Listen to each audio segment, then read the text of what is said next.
बड़ी पुराना लय बा कि हरियर टिकुलिया लहरदा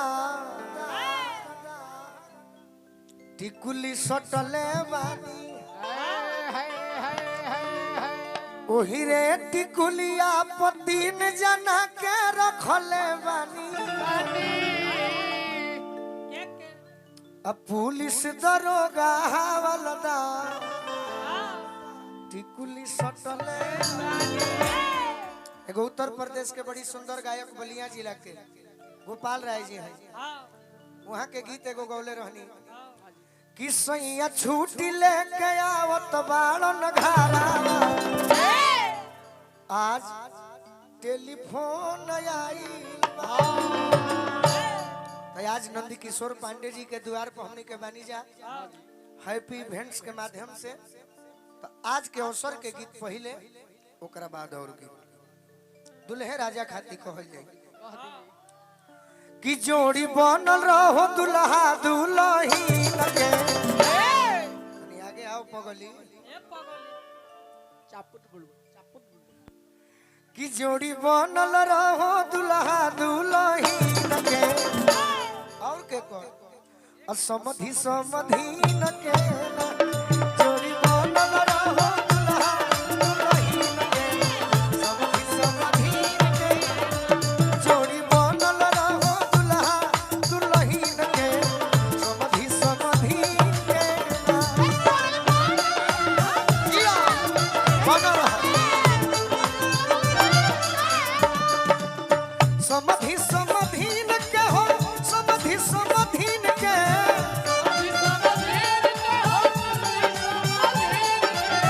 समधि समधि न के हो समधि समधि न के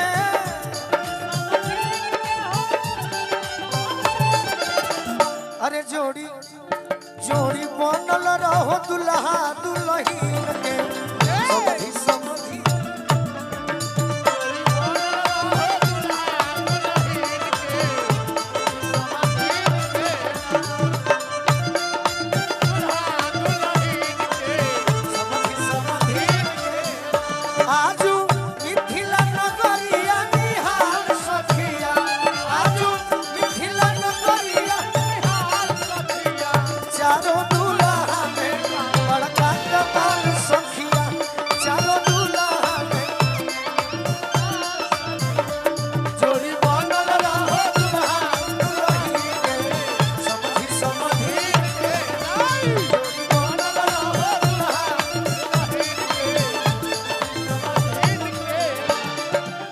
और का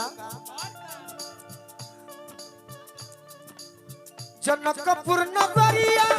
से आइल बतिला गवा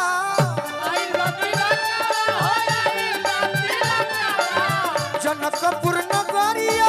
से आइल बतिला गवा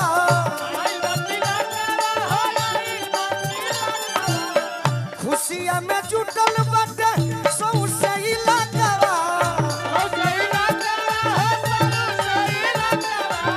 खुशिया में जुटल बाटे सौ से इलाका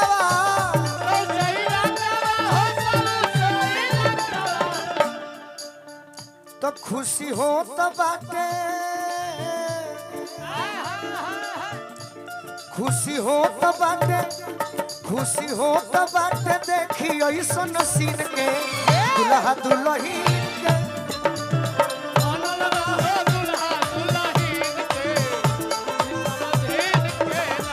जोड़ी बनल रहो दुल्हा दुल्ही के समधि समधि के जोड़ी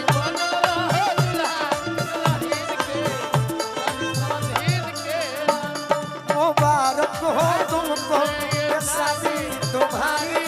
हो मुबारक हो तुमको ये शादी तुम्हारी सदा खुश रहो तुम दुआ है मुबारक हो तुमको ये शादी तुम्हारी सदा खुश रहो तुम दुआ है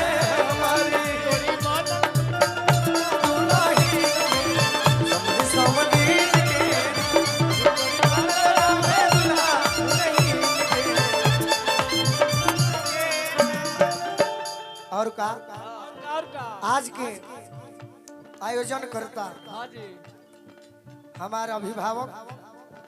श्री नंद किशोर पांडे जी के तरफ से सही बात सब कलाकार के पुरस्कार दिहनी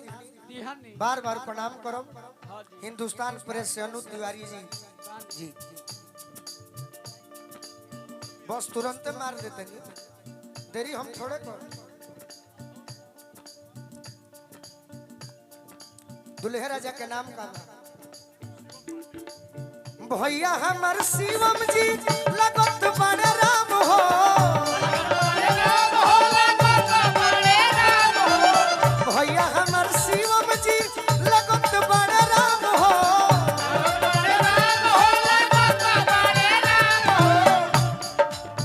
बधावा नगरिया अयोध्या लगे धाम हो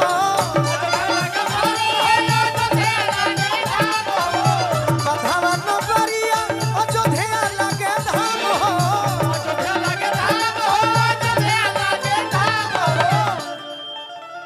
कि आनंद लेत बाड़े